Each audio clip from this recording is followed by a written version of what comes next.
Hi hello friends, ಹೊಸ ಸ್ಟೋರಿಗೆ ಎಲ್ಲರಿಗೂ ಸ್ವಾಗತ. ಅಗ್ನಿ ಪರೀಕ್ಷೆ ಭಾಗ 1. ಈ ಕತೆ ಏನಾದರೂ ನಿಮಗೆ ಇಷ್ಟ ಆದರೆ ಕಾಮೆಂಟಲ್ಲಿ ತಿಳಿಸ್ಕೊಡಿ ಫ್ರೆಂಡ್ಸ್, ಕತೆನ ಮುಂದುವರಿಸಿ ಅಂತ.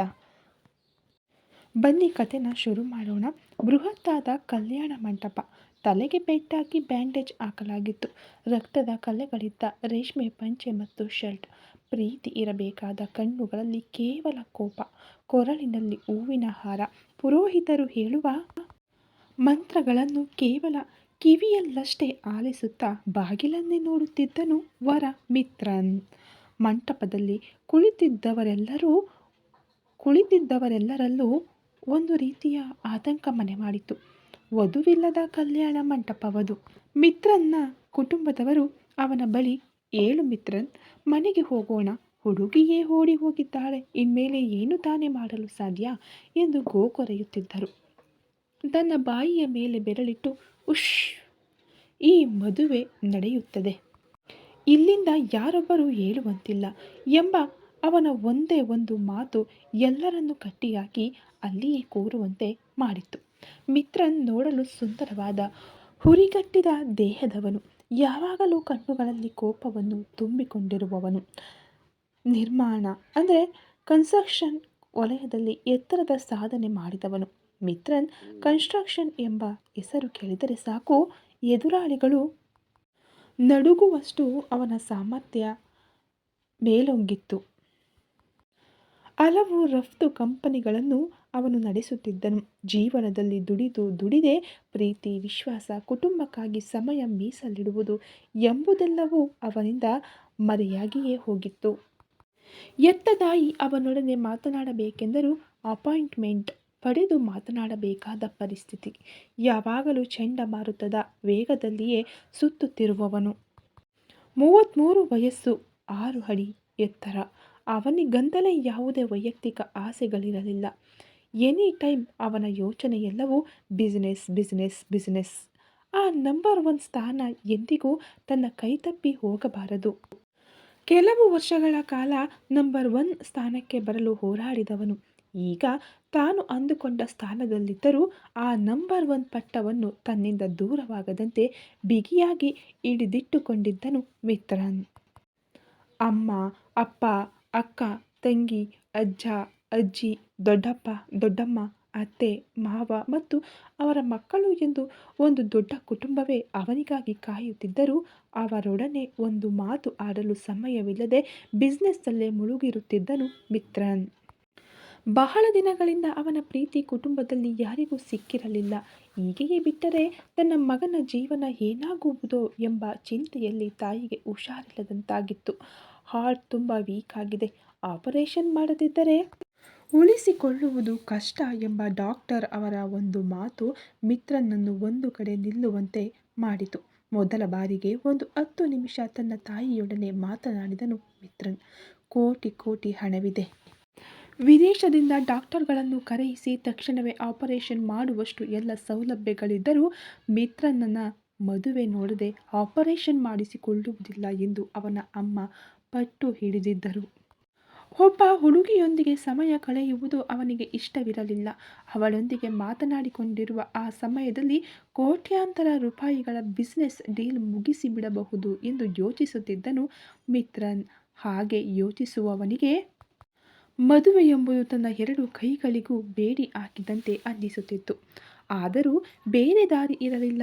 ತನ್ನ ಅಮ್ಮನ ಪ್ರಾಣ ಉಳಿಸಲು ಬೇರೆ ದಾರಿ ಕಾಣದೆ ಕುಟುಂಬದವರೆಲ್ಲರೂ ಹೇಳಿದ್ದನ್ನು ಕೇಳಿ ಸರಿ ಎಂದು ತಲೆ ಅಲ್ಲಾಡಿಸಿದನು.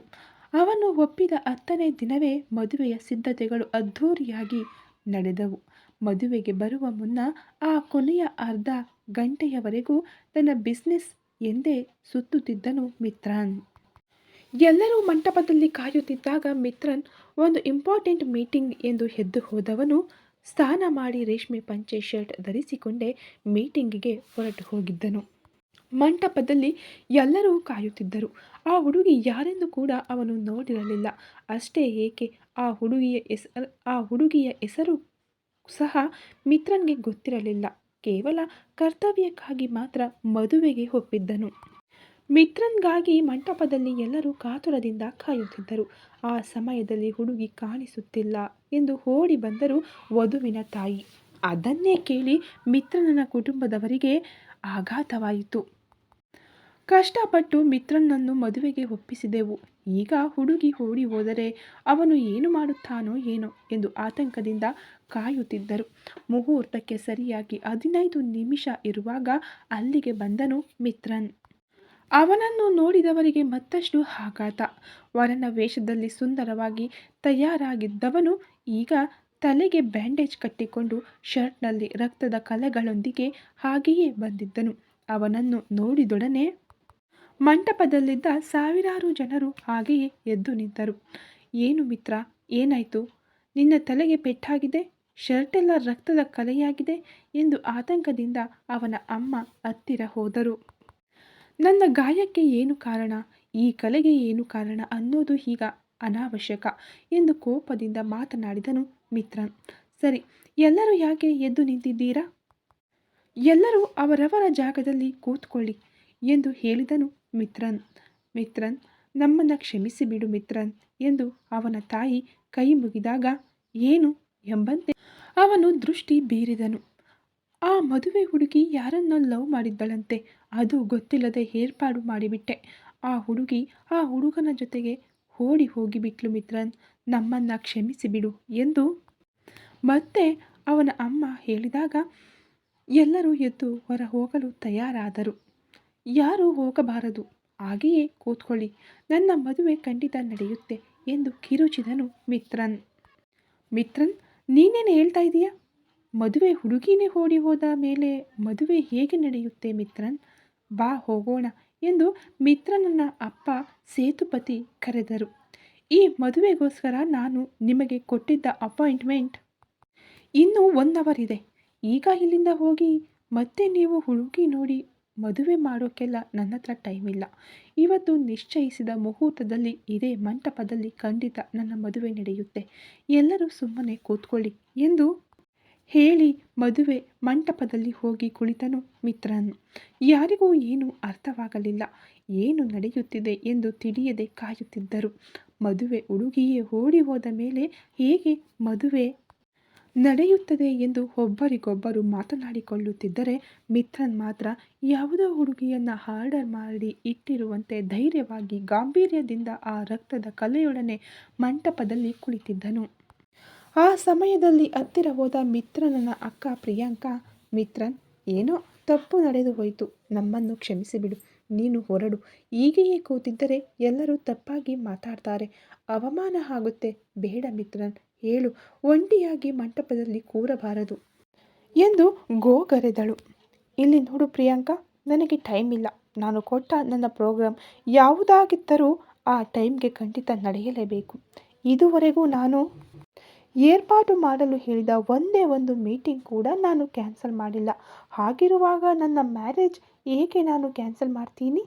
ಆ ಹುಡುಗಿ ಓಡಿ ಹೋದರೆ ಏನು, ಇನ್ನು 10 ನಿಮಿಷದಲ್ಲಿ ಇಲ್ಲಿಗೆ ಒಂದು ಹುಡುಗಿ ಬರ್ತಾಳೆ, ಖಂಡಿತ ನನ್ನ ಮದುವೆ ನಡೆಯುತ್ತೆ ಎಂದು ವಿಶ್ವಾಸದಿಂದ ಹೇಳಿದನು. ಪುರೋಹಿತರು ಮಂತ್ರಗಳನ್ನು ಪಠಿಸುತ್ತಿದ್ದರೆ ಅದನ್ನು ಬಾಯಲ್ಲಿ ಹೇಳದೆ ಕೇವಲ ಕಿವಿಯಲ್ಲಷ್ಟೇ ಆಲಿಸುತ್ತಿದ್ದ ಅವನ ಕಣ್ಣುಗಳು ಮಾತ್ರ ಬಾಗಿಲನ್ನೇ ನೋಡುತ್ತಿದ್ದವು.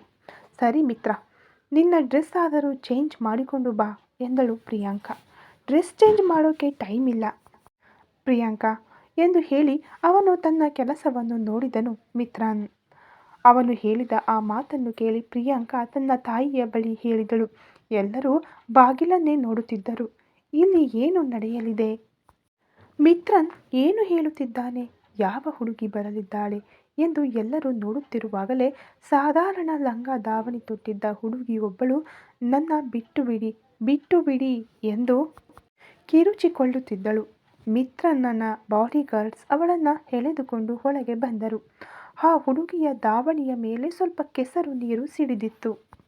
ಆ ಹುಡುಗಿ ನೋಡಲು ದೇವತೆಯಂತಿದ್ದರೂ ಅವಳ ಬಟ್ಟೆ ಮತ್ತು ಅವಳ ನಡವಳಿಕೆಯಲ್ಲೇ ತಿಳಿಯುತ್ತಿತ್ತು ಅವಳು ತುಂಬ ಬಡ ಕುಟುಂಬದವಳು ಎಂದು.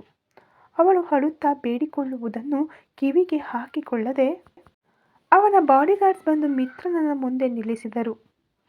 ಪ್ರಿಯಾಂಕಾ, ಇವಳಿಗೆ ಅಲಂಕಾರ ಮಾಡಿ ಕರ್ಕೊಂಡು ಬಂದು ಮಂಟಪದಲ್ಲಿ ಕೂರಿಸು ಎಂದು ಅಧಿಕಾರಯುತವಾಗಿ ಹೇಳಿದನು ಮಿತ್ರನ್. ಅಯ್ಯೋ, ಏನಿದು ಮದುವೆನಾ? ದಯವಿಟ್ಟು ನನ್ನ ಬಿಟ್ಟು ಬಿಡಿ, ನಾನು ಹೋಗಬೇಕು.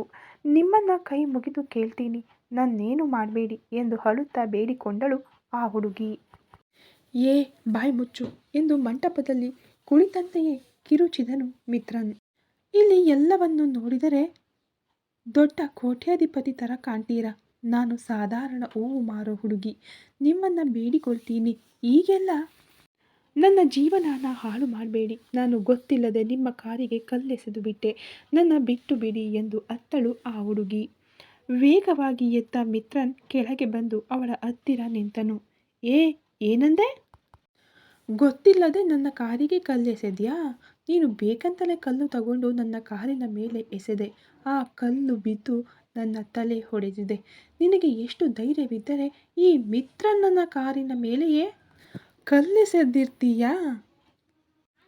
ನಿನ್ನನ್ನು ನನ್ನ ಬಾಡಿಗಾರ್ಡ್ಸ್ ಕಳಿಸಿ ಎತ್ಕೊಂಡು ಬರಲು ಹೇಳಿದ್ದು ನಿನಗೆ ಕಠಿಣವಾದ ಶಿಕ್ಷೆ ಕೊಡಬೇಕು ಅಂತಲೇ.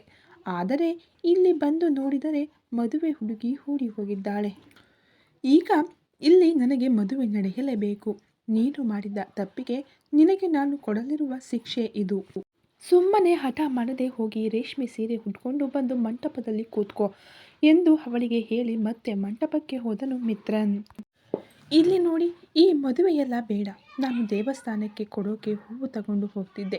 ಆ ಕಾರಲ್ಲಿ ಬಂದವರು ಸೈಡ್ಗೆ ಹೋಗದೆ ಕೆಳಗಿದ್ದ ಕೆಸರನ್ನು ನನ್ನ ಮೈ ಮೇಲೆ ಆರಿಸಿಕೊಂಡು ಹೋದರು. ಅದು ದಾವಣಿಗೆ ಹೂವಿಗೆಲ್ಲ ಬಿತ್ತು. ಆ ಕೋಪದಲ್ಲಿ ಕಲ್ಲು ತಗೊಂಡು ಎಸೆದೆ. ಅದು ಗೊತ್ತಿಲ್ಲದೆ ನಿಮ್ಮ ಮೇಲೆ ಬಿದ್ದು ಸ್ವಲ್ಪ ನಿಮ್ಮ ತಲೆ ಹೊಡೆದು ಹೋಗಿದೆ. ಅದಕ್ಕೆ ನಾನೇನು ಮಾಡಲಿ? ಇಲ್ಲಿ ನೋಡಿ, ನಿಮ್ಮ ಅಧಿಕಾರಕ್ಕೆಲ್ಲ ನಾನು ಹೆದರೋಳಲ್ಲ. ನಾನು ಹೋಗ್ತೀನಿ ಎಂದು ಮಗುವಿನಂತೆ ಮಾತನಾಡಿ ವೇಗವಾಗಿ ತಿರುಗಿದಳು. ಅವಳು ತಿರುಗಿದೊಡನೆ ಅವಳ ಎದುರು ನಿಂತಿದ್ದಳು ಪ್ರಿಯಾಂಕಾ. ಇಲ್ಲಿರುವ ಪ್ರತಿಯೊಬ್ಬರೂ ಅವನ ಮಾತಿಗೆ ಕಟ್ಟು ಬಿದ್ದು ಇಲ್ಲಿ ಕೂತಿದ್ದಾರೆ. ನೀನೊಬ್ಬಳು ಸಾಧಾರಣ ಹುಡುಗಿ. ನೀನು ಅವನನ್ನು ಎದುರು ಹಾಕಿಕೊಂಡು ಮಂಟಪದಿಂದ ಹೊರಗೆ ಹೋಗ್ತೀಯಾ? ನನ್ನ ತಮ್ಮನ ಮಾತಿಗೆ ಮರು ಮಾತಿಲ್ಲ. ಅವನು ಕೊಟ್ಟ ತೀರ್ಪಿನ ಮೇಲೆ ಮತ್ತೇನೂ ಇಲ್ಲ. ನೀನೇ ಅವನ ಪಕ್ಕದಲ್ಲಿ ಕೂತು ಅವನ ತಾಳಿಯನ್ನು ಒಪ್ಪಿಕೊಳ್ಳಲೇಬೇಕು ಅಂತ ಅವನು ಅಂದುಕೊಂಡಿದ್ದಾನೆ. ಅದಕ್ಕೆ ಮರ್ಯಾದೆಯಿಂದ ಬಾ ಎಂದು ಪ್ರಿಯಾಂಕಾ ಎಳೆದುಕೊಂಡು ಹೋಗಿ ರೂಮಿನಲ್ಲಿ ಕೂಡಿ ಹಾಕಿದಳು. ಸ್ವಲ್ಪ ಸಮಯದ ನಂತರ ಆ ಹುಡುಗಿಯನ್ನು ಮದುವೆ ಹೆಣ್ಣಿನ ವೇಷದಲ್ಲಿ ಹೊರಗೆ ಕರೆತರಲಾಯಿತು. ಅವಳ ಕಣ್ಣುಗಳಲ್ಲಿ ಕಣ್ಣೀರು ತುಂಬಿತ್ತು. ನಡೆದು ಬರಲು ತ್ರಾಣವಿಲ್ಲದವಳಂತೆ ಬರುತ್ತಿದ್ದಳು. ಮಿತ್ರನ್ ಅವಳನ್ನು ಕೋಪದಿಂದ ದಿಟ್ಟಿಸುತ್ತಲೇ ಕುಳಿತಿದ್ದನು. ಆಗಲೂ ಅವನ ಮನಸ್ಸಿನಲ್ಲಾಗಲಿ ಮುಖದಲ್ಲಾಗಲಿ ಕಣ್ಣುಗಳಲ್ಲಾಗಲಿ ಒಂದು ಚೂರು ಪ್ರೀತಿಯೂ ಕಾಣಿಸುತ್ತಿರಲಿಲ್ಲ. ಆಗಾಗ ತನ್ನ ವಾಚ್ ನೋಡಿಕೊಳ್ಳುತ್ತಿದ್ದನು. ಪ್ರಿಯಾಂಕಾ ಕರೆತಂದು ಅವನ ಪಕ್ಕದಲ್ಲಿ ಆ ಹುಡುಗಿಯನ್ನು ಕೂರಿಸಿದಳು. ಮಿತ್ರನ್ನನ ಅಮ್ಮ, ಅಪ್ಪ, ಕುಟುಂಬ, ಅಲ್ಲಿಗೆ ಬಂದಿದ್ದ ಸಂಬಂಧಿಕರು, ವಿಐಪಿಗಳು ಎಲ್ಲರಿಗೂ ಸ್ವಲ್ಪ ಆಘಾತವೇ ಆಯಿತು. ಎಂಥ ಬಿಸ್ನೆಸ್ ಮ್ಯಾನ್ ಮಿತ್ರನ್! ಅವನ ಕಾರಿನ ಡೋರ್ ಓಪನ್ ಮಾಡಲು ಕೂಡ ಒಂದು ಯೋಗ್ಯತೆ ಇರಬೇಕು ಎಂದುಕೊಳ್ಳುವವನು. ತನ್ನ ಮನೆಯಲ್ಲಿ ಅಡುಗೆ ಮಾಡುವವರನ್ನು ಟ್ಯಾಲೆಂಟ್ ನೋಡಿ ಕೆಲಸಕ್ಕೆ ಸೇರಿಸಿಕೊಂಡವನು. ಅವನ ಪಕ್ಕದಲ್ಲಿ ನಿಲ್ಲಲು ಕೂಡ ಒಂದು ಯೋಗ್ಯತೆ ಇರಬೇಕು. ಹಾಗಿರುವಾಗ ಸಾಧಾರಣ ಹೂವು ಮಾರುವ ಹುಡುಗಿಯನ್ನು ಹೇಗೆ ಮಿತ್ರನ್ ತಾಳಿ ಕಟ್ಟಿ ಹೆಂಡತಿಯಾಗಿ ಮಾಡಿಕೊಳ್ಳಲಿದ್ದಾನೆ ಎಂದು ಎಲ್ಲರೂ ನೋಡುತ್ತಿದ್ದರು. ಅವನ ವಾಚ್ನಲ್ಲಿ ಟೈಮ್ ಹತ್ತಿರವಾಗುತ್ತಿದ್ದಂತೆ ಪುರೋಹಿತರು ಮಂತ್ರ ಹೇಳುತ್ತಿರುವಾಗಲೇ ಮಂತ್ರ ನಿಲ್ಲಿಸಿ ಸಾಕು ಎಂದು ಅಲ್ಲಿದ್ದ ತಾಳಿಯನ್ನು ತೆಗೆದು ಅವಳ ಕೊರಳಿಗೆ ವೇಗವಾಗಿ ಕಟ್ಟಿದನು ಮಿತ್ರನ್. ತಾಳಿ ಕಟ್ಟಿದ ಕೈಯಿಂದಲೇ ವೇಗವಾಗಿ ಮೇಲೆದ್ದು ಅವಳ ಕೈ ಹಿಡಿದು ಎತ್ತಿದನು ಮಿತ್ರನ್. ಮಂಟಪದಿಂದ ಕೆಳಗೆ ಬಂದೊಡನೆ ನಾನು ಮನೆಗೆ ಹೋಗ್ತಿದ್ದೀನಿ, ಎಲ್ಲರೂ ಹೊರಡಿ ಎಂದು ಹೇಳಿದನು. ಮಿತ್ರನ್, ಇನ್ನೂ ಸ್ವಲ್ಪ ಶಾಸ್ತ್ರಗಳಿದ್ದಾವೆ, ಮುಗಿದ ಮೇಲೆ ಹೋಗಬಹುದು ಎಂದು ಅವನ ಅಮ್ಮ ಹೇಳಿದರು. ಇವತ್ತು ನನಗೆ ತುಂಬ ಮೀಟಿಂಗ್ಸ್ ಇವೆ. ನಿಮಗೆ ಕೊಟ್ಟಿದ್ದ ಟೈಮ್ 1 ಅವರ್, ಅದರಲ್ಲಿ 1/2 ಅವರ್ ಮುಗಿದು ಹೋಯಿತು. ಇನ್ನು 1/2 ಅವರ್ನಲ್ಲಿ ಮನೆಗೆ ಹೋಗಬೇಕಾ? ಇಲ್ಲ, ಇಲ್ಲಿ ಎಲ್ಲ ಶಾಸ್ತ್ರ ಮುಗಿಸಿಕೊಂಡು ನಾನು ಹಾಗೆಯೇ ಆಫೀಸ್ಗೆ ಹೋಗಲಾ ಎಂದು ಕೇಳಿದನು ಮಿತ್ರನ್. ಅತ್ತಿಗೆ, ನೀವು ಮಿತ್ರನ್ನನ್ನು ಕರ್ಕೊಂಡು ಮನೆಗೆ ಹೋಗಿ. ಇಲ್ಲಿರುವ ಬೇರೆ ಕೆಲಸಗಳನ್ನು ನೋಡಿಕೊಂಡು ಎಲ್ಲರೂ ಊಟ ಮಾಡಿದ ಮೇಲೆ ಕಳುಹಿಸಿಕೊಟ್ಟು ನಾನು ಬರ್ತೀನಿ ಎಂದರು ಮಿತ್ರನ್ನ ಚಿಕ್ಕಪ್ಪ ಶಿವಶಂಕರ್. ಅಲ್ಲಿ ಅಷ್ಟು ಜನರ ಮಧ್ಯೆ ಅವಳ ಕೈ ಹಿಡಿದು ವೇಗವಾಗಿ ಎಳೆದುಕೊಂಡು ಹೋದವನು ಕಾರಿನ ಡೋರ್ ಓಪನ್ ಮಾಡಿ ಅವಳನ್ನು ಒಳಗೆ ತಳ್ಳಿದನು.